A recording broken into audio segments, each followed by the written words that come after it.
Hello class A students. So today we're going to start with our episode number 6 of our natural resources and their use. This will be most probably our second last episode for this chapter as a whole. So this will be a second last, means one prior episode to the last episode, right? So after this episode, we'll upload just the last episode in this chapter. This being ended, right? So yeah. So today we have completed what all I'll let you know. So we have completed when does nature become a resource in episode number 1. Then we have completed categories of natural resources in two episodes, episode number 2 and 3. And then we have completed episode number 4 with distribution of natural resources and its implication. Episode number 5 with the natural resource curse. And the episode number 6 that is going to be started today. So today we're going to be starting responsible and wise use of natural resources, stewardship, right? So today in our chapter, in our lesson today, in our lecture today, in our episode today, we will be going to learn about the responsible and wise use of how you should use natural resources, right? So let's get going. Sustainable life on Earth requires that we respect nature and use natural resources in a way that enables the restoration and regeneration of renewable resources and the responsible and judicious use of non-renewable ones. So मेरा बेटा अर्थ में आपके दो अर्थ में we should respect our nature, right? And we should use our natural resources in a way that it helps the nature, right? We have already studied there were types, mainly two types, renewable and non-renewable. For the renewable one, they can be renewed, right? So we have to do use them as so they can be restored and they can be regenerated. So restoration and regeneration principle comes in. And the other part is non-renewable. In non-renewable, mera beta, it should be used responsibly and judicially so it more like it may last till we want it because they cannot be renewed, right? So they can be exhausted and they won't be like they will be exhausted and just exhausted. So they won't be like this thing that they won't be like that we can be like they will won't be like we can have one another after we use them or we have like we have entered one so and then we like they would regenerate no such thing. There are not much quantity like coal fossil fuels like this. These comes under this thing. I think so you might get my point now. Scientists studying these aspects have warned that the irresponsible treatment of natural resources has led to pollution. So the irresponsible treatment, the treatment which we do to the natural resources, like we expose our waste, dispose our waste into rivers, so that way it deteriorates our natural resources. So that leads to pollution, biodiversity loss, and climatic changes, which has been taking place at an increased pace in recent years. तो ये सब होता है और जो कि बहुत ही ज्यादा स्पेस बहुत ही ज्यादा पेस बहुत ही ज्यादा स्पीड पे होता है in our recent years, right? So इसमें जो पोल्यूशन क्लाइमेट चेंज तो आप समझ गए होंगे. In biodiversity loss as said biodiversity is the variety of life in case of plants, in case of animals, the variety of plants and animals we are having, that is biodiversity. And the biodiversity loss is the decline in the variety of the life on the earth. Am I right? Yes. So we'll move forward with our first thing first, restoration and regeneration of renewable resources. So as we have already studied regeneration and restoration, right? So what it is there are here are two examples of how we are pushing the use of natural resources beyond their capacity to regenerate. मतलब कि हम कैसे natural resources को और push करी जा रहे हैं जितनी उनकी कैपेसिटी है उससे ज्यादा कितनी कैपेसिटी है उनकी टू रीजनरेट कि इतनी कैपेसिटी के बाद दे हैव टू रीजनरेट तभी वो आपको प्रोवाइड हो पाएंगे, राइट? बट हम उनको उससे भी ज्यादा पुश कर रहे हैं. Many farmers in our country extract groundwater for irrigation purposes. In most states, the extraction rate is greater than the rate at which the water table is replenished. यानी कि बहुत ज्यादा लोग हमारी कंट्री में फार्मर्स ग्राउंड वाटर यूज करते हैं for irrigation purposes, right? और बहुत ज्यादा स्टेट्स में जो एक्सट्रैक्शन रेट्स है वो बहुत ज्यादा है, right? At which the water table is replenished, यानी कि वाटर टेबल जितने रिप्लेनिश हो रहा है जितने में रिप्लेनिश यानी कि रिन्यू हो रहा है उससे ज्यादा ही हम एक्सट्रैक्शन कर रहे हैं, right? Over the time this deficient builds up leading to higher cost of extraction of groundwater and eventually to its unavailability. धीरे धीरे तो बेटा ये डेफिशिएंट बढ़ता रहता है एंड आगे जाके इवेंचुअली अनअवेलेबल हो जाता है क्योंकि उसकी या तो पहले तो धीरे धीरे बढ़ता रहेगा कॉस्ट जो होगी बेटा ग्राउंड वाटर की वो भी धीरे धीरे बढ़ती रहेगी, क्योंकि कम ग्राउंड वाटर है, लोगों को चाहिए, तो इसलिए उसकी कॉस्ट जो है मेरा बेटा बढ़ जाएगी। इसके बाद क्या होता है, इसके बाद जो होता है कि इवेंचुअली वो अनअवेलेबल हो जाएगा, यानी कि हमको मिल नहीं पाएगा। After this, it has been predicted that many of our growing cities will run out of groundwater soon. As I said, initiatives to raise groundwater levels have been launched to remedy this. Traditional practices, water harvesting, rejuvenation of ponds, tanks, cutting down on wasteful consumption of water, processing and reusing water has some of the strategies attempted. अब ये इन सब को करने के लिए, ground water levels को बढ़ाने के लिए बहुत सारी स्ट्रैटेजीज, बहुत सारी चीजें लॉन्च की गई हैं। इसमें क्या क्या है, जैसे traditional practices of water harvesting, rejuvenation of ponds यानी कि पॉन्ड्स को ठीक करना, टैंक्स को ठीक करना, वेस्टफुल कंजम्पशन ऑफ वाटर को काटना, प्रोसेसिंग एंड रीयूजिंग वाटर, ये सारी कुछ कुछ स्ट्रेटजीज हैं जो अटेम्प्ट की गई हैं टू सो। ठीक है, आगे क्या है, similarly the improper use of chemical fertiliser and pesticide that has led to soil degradation. पहला बेटा आपका क्या है, ग्राउंड वाटर डिप्लीशन, सेकंड क्या है, सॉयल डिग्रेडेशन। तो जो ट्रेडिशनल फार्मर प्रैक्टिसेस है वो कंसीडर करती थी as a mother, as earth, sorry as earth as a mother. वो पहले जो ट्रेडिशनल एक्टिविटीज थी वो धरती को अपनी माँ समान समझती थी, तभी उसको थोड़ा अच्छे से रखते थे, right. There were many practices followed by that, but now use of chemical improper use of chemical fertilizers and pesticides have led to the soil degradation मेरा बेटा। ठीक है, इसी के साथ साथ अगर हम देखें तो प्रैक्टिसेस, जैसे practices like the use of cow dung and other natural fertilisers, mulching and multi-cropping and so on enable the holistic soil management, right? We must learn from these practices and apply them in our current situation to prevent further degradation. We need to replenish and rejuvenate our soil.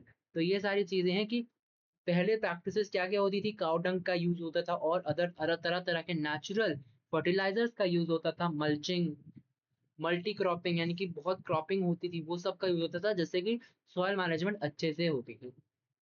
ऐसी चीजों को हम देखेंगे, ऐसी practice को हम apply करेंगे जिससे हमारी सिचुएशन जो है आगे डिग्रेडेशन से बचाव हो जाए, राइट। इसी को हम कहेंगे, इसी के लिए हम उसको रिप्लेनिश करेंगे और अपनी सॉइल को रीजनरेट करेंगे। ये देखेंगे आप लोग, crop failure on account of injudicious use of chemical fertilizers, यहाँ पे आपको पिक्चर दिख रही होगी, राइट। नाउ यहाँ पे केस स्टडी है, पहली केस स्टडी है ये, over exploitation of ground water. ठीक है मेरा बेटा, सेकंड केस स्टडी है case of cement, and third case study है from Sikkim, caselet of Sikkim, and या तीन केस स्टडीज हैं, so will do those, right. First case study is from Punjab, that is over exploitation of groundwater, a caselet from Punjab. So एक एक paragraph में पढ़ूंगे, then I'll explain. A crisis has unfolded in the fertile plains of Punjab where groundwater resources have been severely depleted. Punjab was home to the Green Revolution that fed a large proportion of our population and contributed to India becoming self-sufficient in food. Today, the same state faces issues of sustainability. Nature has been exploited beyond regeneration, at least in short term. However, this concern is not particular to Punjab, it affects many other states. तो बेटा क्या crisis वहाँ पे unfold हुए हैं in the fertile planes, fertile means उपजाऊ plane में, जो प्लान पंजाब है, जो कि इतने ज्यादा पौधों को, इतने ज्यादा फूड को, इतने ज्यादा ग्रीनर्स को हम उगाते हैं, वहाँ पे पंजाब में क्या दिक्कत आई है कि वहाँ पे जो ग्राउंड वाटर रिसोर्सेज है ना, वो बहुत ही ज्यादा तरह से डिप्लीटेड है, यानी कि बहुत कम हो चुके हैं। जो कि पंजाब एक टाइम पे ग्रीन रेवोल्यूशन का घर था, राइट, जहाँ पे बहुत ज्यादा लार्ज पॉपुलेशन को खिलाया जाता था, जो कि इंडिया को सेल्फ सफिशिएंट, यानी कि इंडिया को कहीं और से, किसी और कंट्री से मांगने की जरूरत नहीं थी। इंडिया के सारी ज्यादातर कल्टीवेशन पंजाब में हो पाती थी, जो सेल्फ सफिशिएंट बनाया था इंडिया को।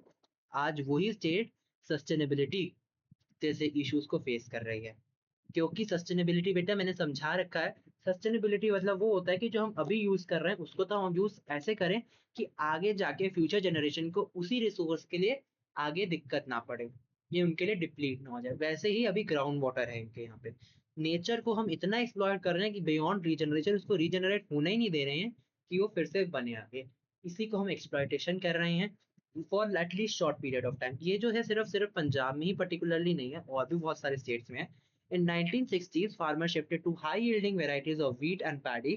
These required more water than their traditional seeds and farmer began to extract groundwater to meet this need. In addition, the supply of free power led to the overpumping of groundwater, a situation still prevalent in much of India today. Modern farming techniques also required the use of chemical pesticides and fertilizers. तो मेरा बेटा इसमें क्या है बातचीत? इसमें ये बातचीत हो रही है कि 1960s में जो फार्मर्स थे, उन्होंने हाई यील्ड वैरायटी क्रॉप्स को लिया, जो कि ज़्यादातर व्हीट और पैडी थे। अब उसमें जो ट्रेडिशनल सीड, जो पुराने यानी कि ओरिजिनल सीड्स थे, उससे थोड़ा ज़्यादा पानी, बहुत ज़्यादा पानी लगता था।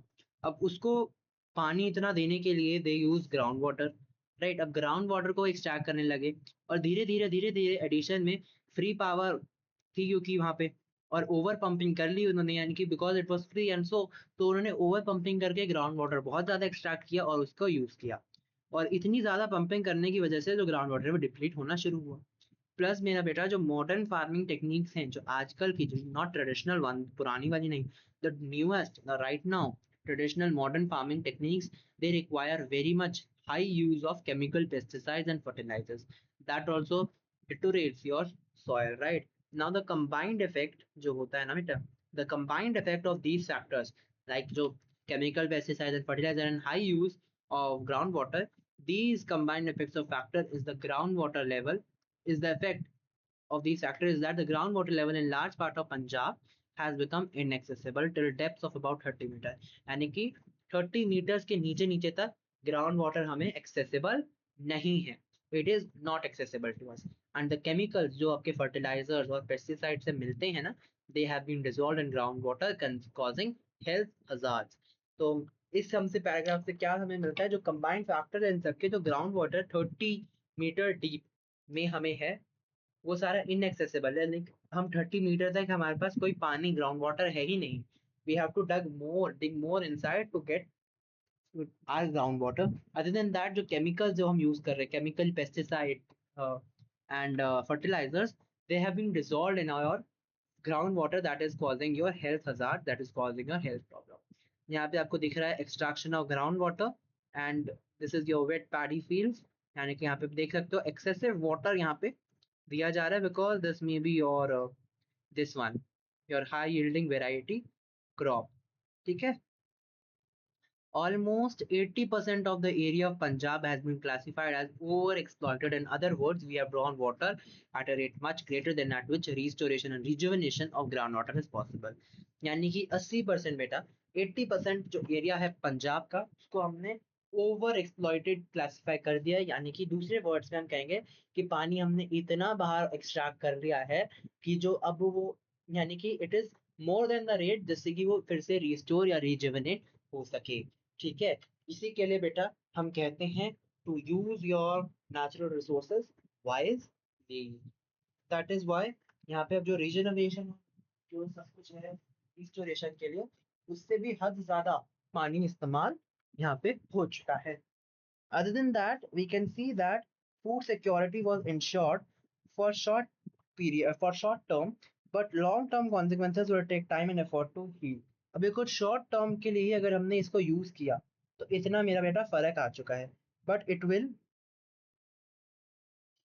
Will show long term effects and consequences, और बहुत मेरा बेटा ज्यादा टाइम लेगा टू हील देम, राइट? यहाँ पे आपको एक मैप दिख रहा है, to the it is the depth level of water of Punjab state and union territory Chandigarh. ठीक है, यहाँ पे आपको चंडीगढ़ दिख रहा है। तो यहाँ पर आपको जो चीजें दिख रही हैं, ये जो या डेप्थ टू वाटर लेवल, कितनी वाटर लेवल में हमें मिल जाएगा, तो जो सबसे 0 to 2, this is this thing. यहाँ पे आपको इंडेक्स गिवन है, 2 to 5 में ये है, 5 to 10 में ये है, 10 to 20, 20 to 40 एंड 40 अबव यहाँ पे आप ध्यान देंगे तो यहाँ पे अगर आप देखेंगे, अमृतसर, तरन तारन, मोगा, बरनाटा, संगरूर, मानसा, पटियाला, फतेहपुर साहिब, लुधियाना, जलंधर, कपूरथला, होशियारपुर, है ना, ये सारा S S Nagar sorry, and Chandigarh region, ये सारा बहुत ज्यादा डिप्लीटेड है। स्पेशली देख सकते हो आप, ये सारा रीजन बहुत ही ज्यादा ग्राउंड वाटर के करके डिप्लीटेड है।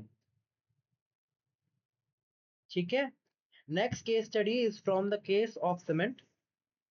यहाँ पे आप देख सकते हो जैसलमेर फोर्ट जो कि आपके राजस्थान में प्रेजेंट है. We can not imagine life without cement. Our houses, schools and hospitals and other buildings, bridges, roads, airports all require cement. The production of cement has been listed as one of the most polluting industries. तो मेरा बेटा जो हमारी जो जिंदगी है हम उसको सीमेंट के बिना जी ही नहीं सकते. क्यों? क्योंकि हमारी जो मोस्ट ऑफ द बिल्डिंग्स बनती हैं, हमारे हाउसेज, हमारे स्कूल जिसमें हम पढ़ते हैं, हम जिसमें इलाज कराते हैं, हॉस्पिटल, हमारे ऑफिसेज, हमारे ब्रिजेस, रोड्स, हम जैसे ट्रेवल करते हैं, एयरपोर्ट्स वगैरह, वो सब कुछ सीमेंट से बनते हैं. एंड सीमेंट जो है एक ऐसी प्रोडक्शन ऑफ सीमेंट को ऐसे क्लास दे रखी है कि वो आपका बहुत ही ज्यादा most polluting industries, one of the most polluting industries में आता है. ठीक है. And the process of production releases fine dust that enters our lungs and those of animals, damaging them, settles on the plants, decreasing their yields, decreasing their yields and causes soil and water pollution too. मतलब क्या है मेरी इस बात का? जो process है मेरा बेटा, जो प्रोसेस है प्रोडक्शन का, वो बहुत ही फाइन डस्ट पार्टिकल्स पहुंचाता है, जो कि हमारी तो लंग्स में जाता ही जाता है, एनिमल्स की लंग में भी जाता है और उनको डैमेज करता है. और ये लीव्स में सेटल हो जाता है, लीव्स के पत्तों में, लीव्स के सरफेस पे सेटल हो जाता है, जो कि उसकी यील्ड्स को, जो कि उसकी ग्रोथ में हेल्प नहीं करता, उसकी डिक्रीज करता है. सॉयल और वाटर पोल्यूशन भी करता है. The Central Pollution and Control Board has created guidelines for cement factories to ensure that the pollution is minimized or eliminated. तो Central Pollution Control Board CPCB ने भी ऐसी गाइडलाइंस दी हैं टू द सीमेंट फैक्ट्रीज जो भी cement बना रही हैं, कि तो जो भी ये पोल्यूशन है उसको मिनिमाइज या एलिमिनेट पूरी तरह से किया जाए. In addition there is move towards creating alternative materials. ऐसे भी किया गया है कि बहुत ज़्यादा ऑल्टरनेटिव मटेरियल्स के लिए भी मूव बनाया गया है जो कि रिड्यूस करे पोल्यूशन, है ना. These include the use of traditional materials like stone, mud, new plant based materials and recycle materials from waste plastic. तो ये सारी चीज़ें जैसे कि स्टोन मड से भी ट्रेडिशनल मटेरियल्स बने हैं, स्टोन मड से, या new plant based materials, recycle materials भी बने हैं जो कि वेस्ट प्लास्टिक से आपके बने हैं. ठीक है. ये आपका देख सकते हो ऑरोवाइल फोर्ट आपका है, या ऑरोवाइल कह दो, जो कि एक ऑरोवाइल अर्थ इंस्टीट्यूट है. ये पूरा का पूरा मेरा बेटा आपका मड से बना है. तो यह special techniques. So this is a sight must seen. Traditional materials and methods are being combined with modern technology advances to create new materials that are sustainable. The process of production is less polluting, provides local employment, and is designed to keeping in mind the climate of the place. तो जो traditional materials and methods हैं, उसकी मदद से मेरा बेटा क्या होता है, उसकी मदद से हम एक नया मॉडर्न टेक्नोलॉजी एडवांसेस बना सकते हैं, जिससे कि एक नए मटेरियल बनते हैं जो कि सस्टेनेबल है.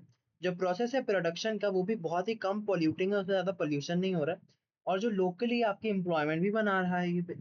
और जो इसको इस तरह डिजाइन किया गया है दिमाग में रख के, जहाँ पे भी ये बन रहा है उसके क्लाइमेट के अकॉर्डिंग में कि जो उसका क्लाइमेट है वो भी उसको सपोर्ट कर पाए. अब यहाँ पे आप देख सकते हो वृक्ष आयुर्वेदा. वृक्ष आयुर्वेदा एक ऐसी बोटानिकल साइंस थे एंशियंट इंडिया में, जो कि care of plants and trees की स्टडी थे.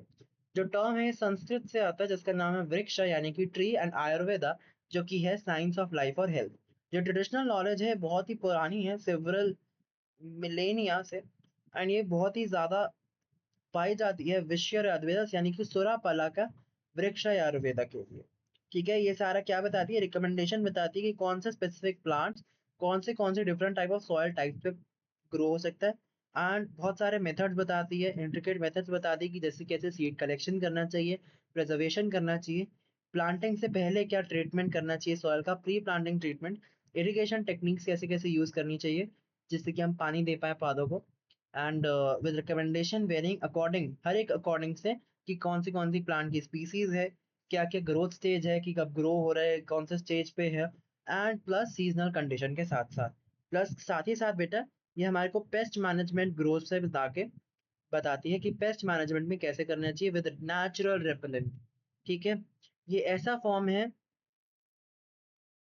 ये ऐसी फॉर्म है जो सस्टेनेबल एग्रीकल्चर है, जो कि क्रॉप रोटेशन और मिक्स क्रॉपिंग को भी बढ़ावा देती है to maintain the soil growth. It also offers an advice on proper methods of plowing soil, so to retain soil moisture as well as facilitate the growth of living organism. तो plowing के लिए भी आपको बताती है कैसे कैसे we have to do it. से आपका सारे जितने सॉयल का से लेके जेड तक, यानी कि जैसे आप क्रॉपिंग करते हो, आप लगाते हो अपने फील्ड्स, उसके लिए से लेके जेड तक, जेड आपको सारा प्रोसेसेस से सब कुछ हर एक कैटेगरी का समझाता है। फॉर इधर it is soil types, different soil types के लिए, डिफरेंट स्पीसीज ऑफ प्लांट्स के लिए, डिफरेंट प्लांट ग्रोथ स्टेजेस के लिए, डिफरेंट सीजनल के लिए, सीजन्स के लिए।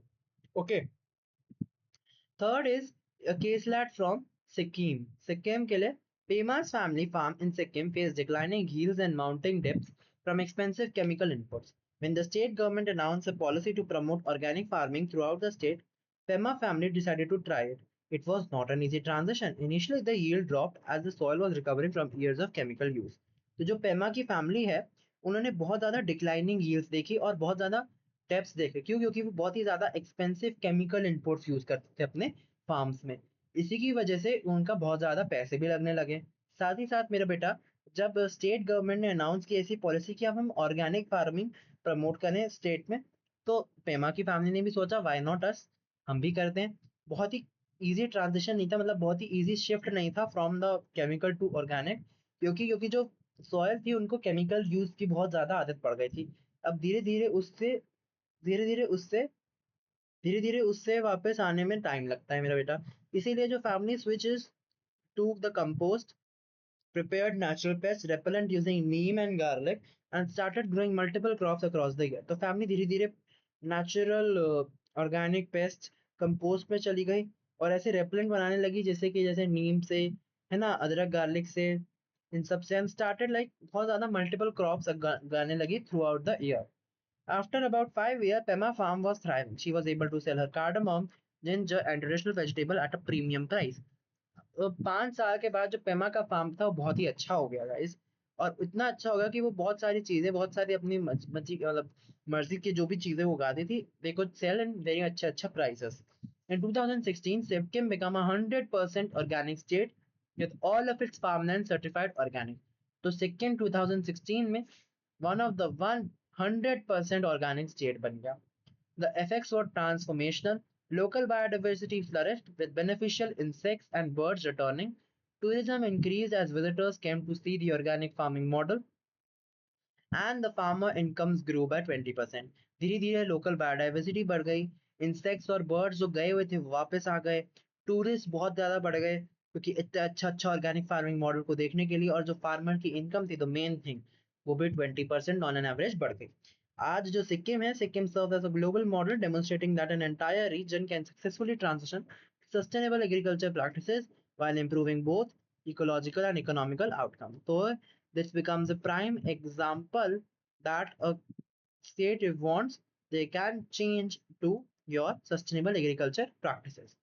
Next is your responsible use of and judicious use of resources. In the case of non-renewable, we need to ensure that we use resources so that they can last long enough. So बेटा वही बात है, non renewable की बात है कर रहे हैं हम, कि हमको इस तरह यूज करना चाहिए so they can be last नॉन like they can be last long enough for humanity to find more sustainable alternative. है ना, इतनी देर तक तो वो है नहीं चाहिए कि हमको और ऑल्टरनेटिव हम उसके निकाल पाए। For example, we need to make a switch to renewable sources और energy for many purpose as we can. या तो देखो हम उसके ऑल्टरनेटिव निकाल पाए, या तो एक तरीका ये है, नहीं तो we should switch to renewable resources, non renewable से, ठीक है, रिन्यूएबल कर लें या उसके हम ऑल्टरनेटिव निकाल लें। ठीक है, नेक्स्ट यहाँ पे आपका आप देख सकते तो सैटेलाइट इमेज है लार्जेस्ट सोलर पार्क्स की, जो राजस्थान में प्रेजेंट है। ठीक है, सोलर पैनल्स हैं, सोलर फार्म्स हैं। इंटरनेशनल सोलर अलायंस जो है आपका इंडियन एंड फ्रांस के बिटवीन हुआ था फॉर योर सोलर एनर्जी। ठीक है, you can learn this, you can like read this about this. Even as we deal with these issues, we must be mindful that the distribution and access to the resources, including the basic ones like water, clean air, जो कि हमें often unfair लगता है to some section of society, वो हमें अच्छे से मिले। बहुत सारी cities में, in cities many areas do not receive adequate and regular supply of drinking water. Air pollution caused by industries and excessive use of fossil fuels affect those who are unable to protect themselves from these hazards. तो बहुत सारी दिक्कतें आती हैं, जैसे कि हम distribution और एक्सेस जो है रिसोर्सेज का बहुत ही माइंडफुली, बहुत ही अच्छे दिमाग से सोच के करना चाहिए। बहुत ही जो बेसिक चीजें जैसे कि हवा पानी वो भी हमें साफ तरीके से मिलनी चाहिए, क्योंकि बहुत सारी सिटीज में एरियाज में जो ये बहुत ही बेसिक चीज है उनके भी हमारे पास सप्लाई नहीं है। ड्रिंकिंग वाटर जैसे कि, और एयर पोल्यूशन तो हो जाता है। एयर की तो किसी को, एयर पोल्यूशन जो करता है इंडस्ट्रीज और एक्सेसिव फॉसल फ्यूल से, यानी कि कोल पेट्रोलियम वगैरह से, उसकी वजह से जो होता है वो सारी चीजें हैं। We must remember our relationship with nature and act as stewards of natural resources toward restoration, regeneration and sustainability. ठीक है, so we should do like that. हमें नेचर को अपने आप से अच्छे से समझना चाहिए, हमें उसको हेल्प करना चाहिए। We should help it to restore, for restoration, for regeneration and sustainability. हमारी भगवत गीता रेफर्स टू लोक संग्रह, यानी कि जो भगवत गीता है वो ऑल्सो इट रेफर्स टू लोक संग्रह। That means the idea that everyone must transcend personal desires and act for the wellbeing of all. मतलब अपनी जो इच्छाएं, अपने एक्ट है उसको एक मिनट के लिए छोड़ भी दो, सबको ऐसे करना चाहिए ताकि सबकी वेलबींग हो। Like everyone should get benefit out of one thing, right? Has the time come for us to consider this seriously? क्या हमारे पास टाइम आ चुका है हम इस सबको सीरियसली लें? ठीक है मेरा बेटा, इसी के साथ ये आपका चैप्टर खत्म होता है। We have to get through this कि नेचुरल रिसोर्सेज जो होते हैं हम उनको रिस्टोरेशन एंड रीजनरेशन का टाइम देना भी चाहिए, टू यूज देम वाइजली, है ना। आगे जो बचा है वो है summary, summary of these 5 4 pointers and the question answers for these 5 4 question answers, which we will be going to do in our next class, and that next class will be the last class of this chapter। and इसी के साथ natural resources and their use is being ended by me। This is your episode number 6, second last episode of this whole chapter, and maybe the most longest chapter as well। So this was the natural resources and their use। Next class episode number 7 में, lecture number 7 में हम अपना question answers करेंगे, and that will be the last episode of this, and natural resources and their use will be ended by me।